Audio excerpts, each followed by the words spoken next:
ബംഗ്ലാദേശ് കലാപത്തിൽ മുൻ പ്രധാനമന്ത്രി ഷെയ്ഖ് ഹസീനയ്ക്ക് വധശിക്ഷ പ്രത്യേക ട്രൈബ്യൂണലാണ് വധശിക്ഷ വിധിച്ചത്. കൂട്ടക്കൊലയുടെ ബുദ്ധികേന്ദ്രം ഷെയ്ഖ് ഹസീന എന്നാണ് ഇന്റർനാഷണൽ ക്രൈംസ് ട്രൈബ്യൂണൽ ഉത്തരവിൽ വ്യക്തമാക്കിയത്. മനുഷ്യരാശിക്കെതിരെയുള്ള കുറ്റകൃത്യമെന്നാണ് ഷെയ്ഖ് ഹസീന ഭരണകൂടത്തിന്റെ നടപടികളെ കോടതി വിശേഷിപ്പിച്ചത്. വിധി പക്ഷപാതപരം എന്നാണ് ഷെയ്ഖ് ഹസീനയുടെ പ്രതികരണം വന്നിരിക്കുന്നത്. അജീഷ് ജയകുമാർ വിശദാംശങ്ങളുമായി. അജീഷ്, കഴിഞ്ഞ വർഷമാണ് സർക്കാർ വിരുദ്ധ കലാപമുണ്ടാവുകയും അത് അടിച്ചമർത്താൻ ഷെയ്ഖ് ഹസീനയുടെ ഭാഗത്തുനിന്ന് ശ്രമമുണ്ടായി എന്നൊക്കെയുള്ള വാർത്തകൾ വന്നത്. ഇപ്പോൾ അതിലാണ് മനുഷ്യരാശിക്കെതിരായ കുറ്റകൃത്യമെന്ന് കോടതി വിശേഷണം നൽകിയിരിക്കുന്നു, വധശിക്ഷയ്ക്ക് വിധിച്ചിരിക്കുന്നു. ഒപ്പം ആഭ്യന്തരമന്ത്രിക്കും വധശിക്ഷയുണ്ട് എന്നാണ് ഞാൻ മനസ്സിലാക്കുന്നത്. പോലീസ് മുതിർന്ന ഉദ്യോഗസ്ഥനുണ്ടായിരുന്നു, അവരൊക്കെ കുറ്റക്കാരാണ് എന്നത് കോടതി നേരത്തെ പറഞ്ഞതുമാണ്. ഷെയ്ഖ് ഹസീനയുടെ പ്രതികരണം എന്താണ്? അവർ നിലവിൽ ഇന്ത്യയിലാണല്ലോ ഉള്ളത്. അനുജ, ബംഗ്ലാദേശിന്റെ ചരിത്രത്തിൽ തന്നെ ആദ്യമായിട്ടാണ് ഒരു മുൻ പ്രധാനമന്ത്രിക്ക് വധശിക്ഷ വിധിക്കുന്നത്. 2024 ജൂലൈ മുതൽ ഓഗസ്റ്റ് വരെ നടന്ന ഒരു മാസക്കാലം നീണ്ടുനിന്ന കലാപം, സർക്കാർ വിരുദ്ധ പ്രക്ഷോഭം. ഈ പ്രക്ഷോഭത്തിൽ 1400-ലധികം പേർക്കാണ് ജീവൻ നഷ്ടമായത്. ഈ പ്രക്ഷോഭം തുടങ്ങിയ സമയത്ത് അതിനെ അടിച്ചമർത്താൻ വേണ്ട രീതിയിൽ ആദ്യം ഇടപെട്ടില്ല. മാത്രമല്ല, പിന്നീട് ഈ പ്രക്ഷോഭകാരികളെ നേരിടാൻ ഇവർ മാരക ആയുധങ്ങൾ ഉപയോഗിച്ചു.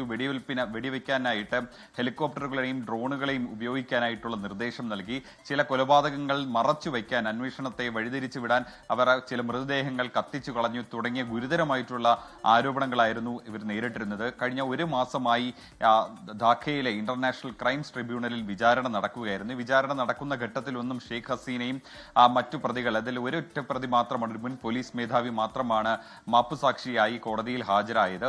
ആ പ്രതി, മുൻ പോലീസ് മേധാവിക്ക് മാത്രമാണ് 5 വർഷം തടവ് ശിക്ഷ വിധിച്ചത്.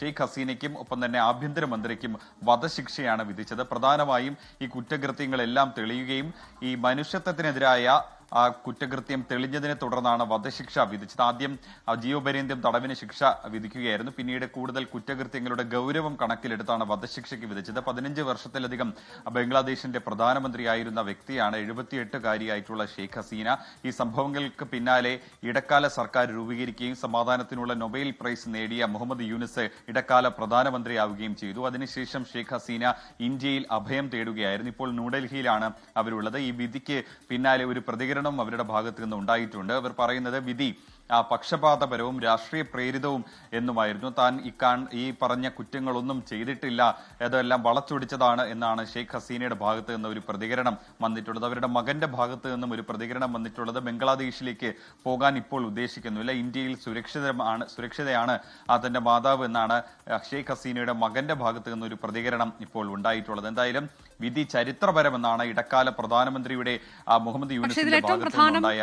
അജീഷ്, എന്താകും ഇന്ത്യ ഇക്കാര്യത്തിൽ സ്വീകരിക്കാൻ പോകുന്ന നിലപാട്? വിട്ടു നൽകണം എന്നുള്ള ആവശ്യം നേരത്തെയും അവിടുത്തെ സർക്കാർ മുന്നോട്ട് വച്ചിട്ടുള്ളതാണ് ഇന്ത്യയോട്.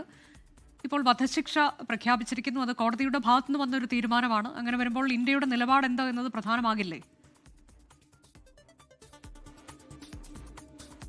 ഉറപ്പായിട്ടും പ്രധാനമാണ്. നേരത്തെ ഷെയ്ഖ് ഹസീന പ്രധാനമന്ത്രിയായിരുന്ന കാലത്ത് ബംഗ്ലാദേശും ഇന്ത്യയുമായി വളരെ അടുപ്പത്തിലായിരുന്ന സമയമാണ്. പക്ഷേ ഇടക്കാല സർക്കാർ വന്നതിന് പിന്നാലെ ഇന്ത്യയും ബംഗ്ലാദേശും തമ്മിലുള്ള ഉഭയകക്ഷി ബന്ധത്തിൽ കാര്യമായ പ്രശ്നങ്ങൾ ഉണ്ടായിട്ടുണ്ട്. അതിനുശേഷം ബംഗ്ലാദേശിലുള്ള പല ഇന്ത്യൻ സ്ഥാപനങ്ങൾക്കെതിരെയും അവിടെ അതിക്രമങ്ങൾ ഉണ്ടാവുകയും പ്രശ്നങ്ങൾ ഉണ്ടാവുകയൊക്കെ ചെയ്തു. ഈ സമയത്തൊക്കെ ഇന്ത്യ ബംഗ്ലാദേശ് സർക്കാരിന് താക്കീത് നൽകുകയും ചെയ്തു.